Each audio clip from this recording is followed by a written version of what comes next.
I hope you all have read the story about Gulliver. Okay? है ना? The land of the little people. Story आपने पढ़ी घर पे, रीडिंग किया उसका. Now we are going to the question answer. I have written here question and then answer. So I will explain you what is the question and what is the answer. Watch here, but don't write from here. आपको यहाँ से नहीं लिखना है. I will send you PDF. मैं आपको PDF send करूंगी, उसके थ्रू आपको क्वेश्चन आंसर लिखना है अपनी कॉपी में. वर्ड मीनिंग, क्वेश्चन आंसर जो भी मैं आपको सेंड करती हूँ वो आपको कॉपी में लिखना है. बोर्ड में सिर्फ आपको समझाने के लिए लिख रही हूँ. क्लियर?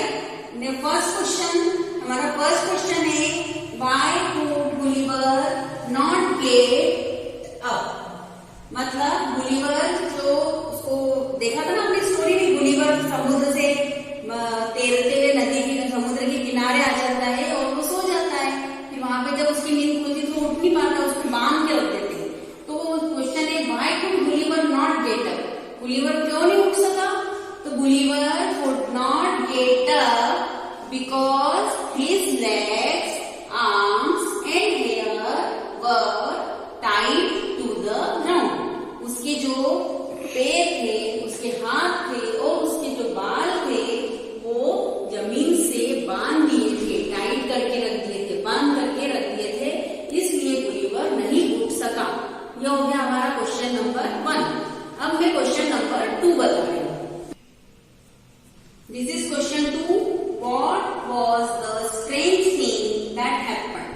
क्या हुआ था, मतलब क्या स्ट्रेंज हुआ था वहां पर, ऐसी चीज हुई थी. The strange thing that happened was Gulliver felt something moving first along his left leg and then on his chest. वहां पर क्या हुआ था कि गुलिवर के जो the strange thing that happened was Gulliver felt something moving first along his left leg and then on his chest. मतलब पहले तो उसके पैर पे कुछ चलता हुआ उसको लग रहा था और बाद में उसके चेस्ट पे उसको ऐसा लगा कि कुछ तो भी चल रहा है. ये स्ट्रेंज थिंग हुई थी उसके साथ. ये हो गया क्वेश्चन नंबर 2. आगे समझ में आपको question number 3. Question number 3. How did Gulliver tell the man what he needed. Did they understood him. इसमें 2 क्वेश्चन है. पहले क्वेश्चन में ये पूछा है कि जो गुलिवर ने क्या मांगा था उनसे वो समझ ले कि हाउ डिड गुलिवर टेल, कैसे बताया था गुलिवर ने वो किसको कुछ चाहिए. एंड सेकंड में डिड दे अंडरस्टूड हिम. और सेकंड क्वेश्चन का आंसर में पूछना है कि क्या वो समझ गए थे उसका इशारा. ये तो Gulliver brought the finger of his right hand to his mouth. Gulliver क्या करता है, अपने सीधे हाथ को अपने मुंह के पास लाता है और ऐसे बताता है कि वो ही वांटेड फूड, उसको खाना चाहिए, है ना. और दूसरा का आंसर है डिड दे अंडरस्टूड. क्या आपको समझ गए? Yes, they understand him. ठीक है ना, अंडरस्टूड हिम.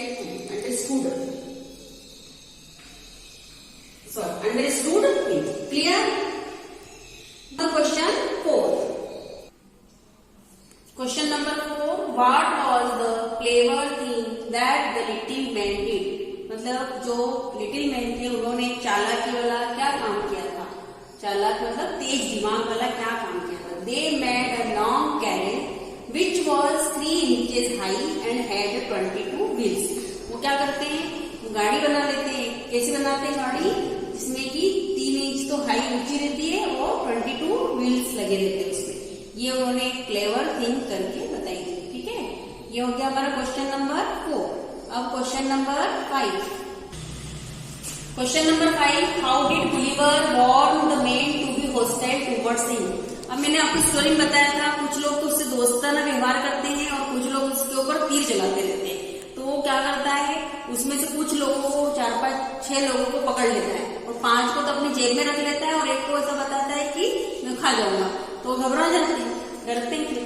तो Gulliver stretched out his hand and caught 6 of the man. वो जब गुलिवर अपने हाथ से 6 लोगों को तो पकड़ लेता है.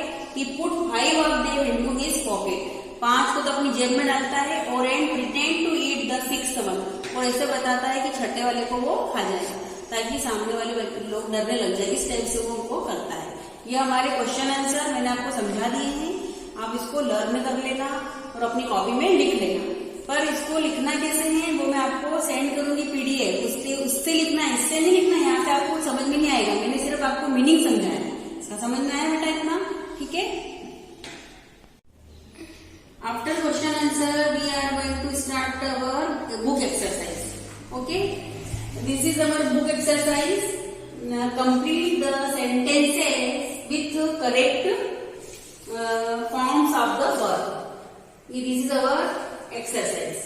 इसमें क्या कहा है कि वर्ब का सही फॉर्म बताना है। ठीक है, अब पहला जो सेंटेंस है, the butter in the fridge, और यहां लिखा है टू बी। क्या लिखा है यहाँ पर? To be. तो टू बी का मतलब क्या हुआ? टू बी जो है उसमें हेल्पिंग वर्ब यूज करना पड़ता है हमको। जैसे अगर प्रेजेंट टेंस में है तो इज एम आर करेंगे, अगर पास्ट टेंस में है तो वॉज और वर करेंगे, फ्यूचर में है तो विल और शेल करेंगे। बेटा इसको मैं जब ग्रामर पढ़ाऊंगी तब आपको डिटेल में समझाऊंगी। अभी हमको ये एक्सरसाइज हमारी बुक में दे रखी है तो हम इसको कंप्लीट करते हैं। लेकिन ये जो सेंटेंस हमको पहले देखना पड़ेगा ये कौन से टेंस में आ रहा है। The butter in the fridge, butter कहाँ है? फ्रिज में है मतलब प्रेजेंट टेंस में है। तो टू बी की हमको हेल्पिंग वर्ब कौन सी लेना होगी? इज। तो यहाँ हम लगाएंगे इज। ठीक, Savita to school every day, यहाँ पर भी हमको क्या लिखना है? यहाँ हेल्पिंग वॉक दे रखा है आपकी बुक में, आपको सब दिखेगा। मैं आपको सिर्फ समझाने के लिए यहाँ से ये क्यों लिखा है। ये जो है ये भी प्रेजेंट टेंस का सेंटेंस है, और प्रेजेंट टेंस में जब भी हेल्पिंग वर्ब आती है उसमें हमको अगर हमारा सब्जेक्ट आप सब जानते हो क्या है सब्जेक्ट, यहाँ सविता सब्जेक्ट है तो सविता के साथ हमको वर्ब को प्लूरल करना है। WALKS, walks to school every day, मतलब जो रोज होता रहता है काम वो हमारा प्रेजेंट टेंस में आता है।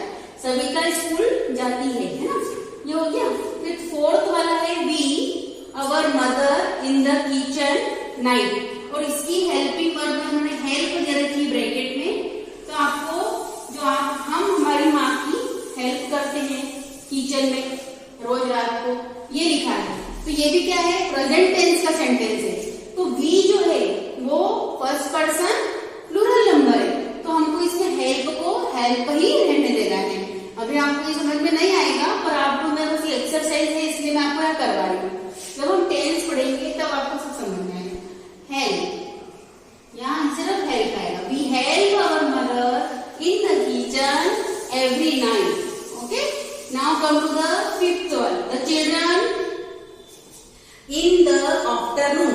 अब इसकी हेल्प वर्ब उन्होंने प्ले दे रखी है। क्या दे रखी है? प्ले। तो प्ले को हमको क्या लिखना रहेगा? सिर्फ प्ले यूज करेंगे, सिर्फ प्ले, क्योंकि ये भी सिंपल प्रेजेंट टेंस का सेंटेंस है। सिंपल प्रेजेंट टेंस है जब सब्जेक्ट थर्ड पर्सन सिंगुलर हो तो हमको प्लेस करना रहता है, लेकिन प्लूरल हो तो हमको वर्ब को एज इट इज ही रखना होता है। लास्ट 6 नंबर है करण brinjal and bitter gourd but I them. यहाँ लिखा है नॉट लाइक और लाइक। ठीक है, यहाँ लिखा है नॉट लाइक और एक कामा लगा के लाइक। आपकी बुक में आपको दिख जाएगा बेटा ये तो मैं आपको सिर्फ यहाँ समझाने के लिए लिखा है मैंने, यहाँ पर आपको समझ में आ जाएगा। करण के साथ हमको डू नॉट लाइक लगाना पड़ेगा। डू नॉट लाइक क्या लिखेंगे? Do not like. Do not like brinjal and bitter gourd but I like.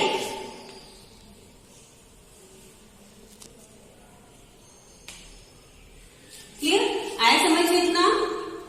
अब हम आगे की और 2-3 बचे हैं, 6 हो गए ना, 2-3 और है, मैं अभी लिख के बताती हूँ। 7 नंबर, my listening to old film song. यहाँ पर क्या है? माई फादर है। ठीक है, my father listening to old song. एक बार मैं फिर से लिख देती हूँ, my father listening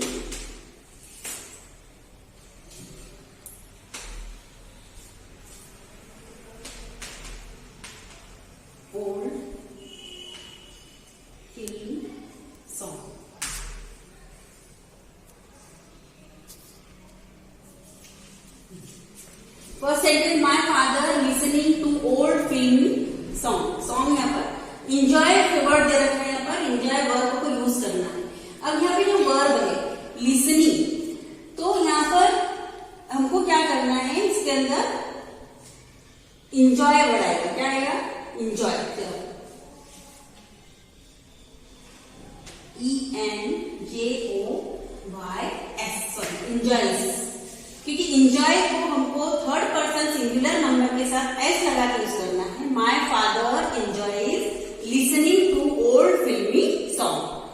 next a Aditi and Suhail on Sunday, और रन दे रखा है, तो सिर्फ रन लिखना है, रन, क्योंकि ये भी दोनों प्लूरल में आ गए। Tanmay sorry Tommy whenever she the milkman bark and see, दोनों यूज करना है। तो टॉमी बार्क्स, बार्क मतलब भौंकना, बार्क है भौंकना, ये कुत्ते का नाम है। Tommy barks whenever she sees, sees देखती है मिल्कमैन को, तो दोनों प्रेजेंट टेंस में है। और जब भी थर्ड पर्सन सिंगुलर नंबर आता है, किसी का नाम हो या ही शी इट हो, तो हमको वर्ब को प्लूरल बनाना है।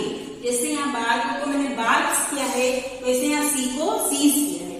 तो ये एक्सरसाइज आपकी बुक में दी थी, मैंने आपको पूरी फिल कर दी है और समझा भी दिया है कि क्यों हमने ये सब बनाया है। आपको मैं इसका फोटो सेंड करूंगी, तब आप इसको फुलफिल कर लेना, अगर आपको यहाँ पे समझ में नहीं आ रहा है देखने में। ठीक है, यहाँ से आपको नहीं उतारना। क्लियर?